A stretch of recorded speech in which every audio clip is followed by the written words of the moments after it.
Hi, this is Rachel, and I wanted to talk about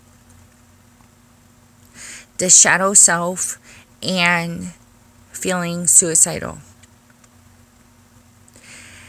Things are always where we don't want to look, and our shadow is where we don't want to look. And as we walk away from our shadow, it will get bigger. And if we walk towards our shadow, it will get smaller. When it's cloudy out or dim, the shadow is not as dark and the edges are a little more faded. When the light is bright, the shadow is sharper and it is also darker. Feeling hopeless, like, oh my gosh, this is a lot to take on, this is a lot to look at, this is a lot to accept. I can't believe I've been doing this. Because you know that in any equation in your life, you are in the equation, no matter what. And if you didn't do something in the past, you didn't do it because you couldn't. For whatever reason, whatever happened, you couldn't. You were not at the time capable. It wasn't meant to be that way. Maybe it was meant to show you part of your shadow. Our shadow is not meant to consume us. It is meant to be with us. The worst thing we can do is let these ideas, thoughts, concepts, new awareness tear us down.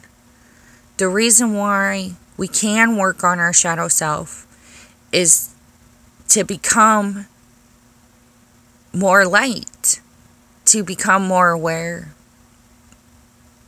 And the dark and the light cannot exist without each other, because the dark defines the light and the light defines the dark.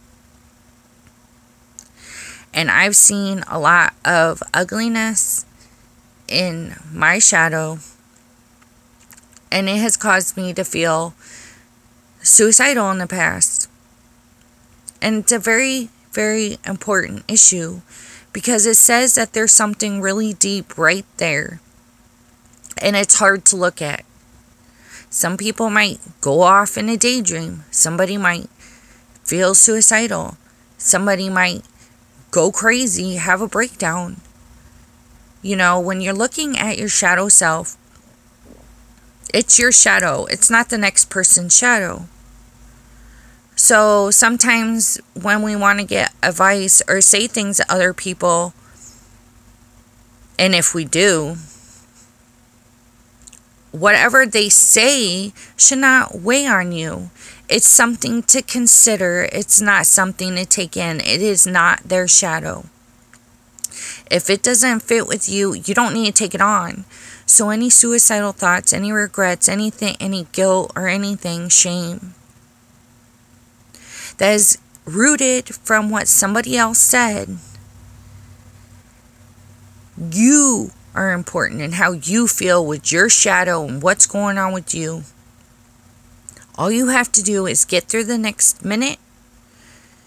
If getting through the next minute's too easy, an hour. And if you can do that easy, then say, I'm going to make it through till tonight. And then when tonight comes, you're going to go to sleep and you're going to make it through to the next morning. The point is just to get through it. And if you got to get through it, but minute by minute, that's the way you got to get through it. The shadow self's not light, or we would see those problems. The shadow self is behind us.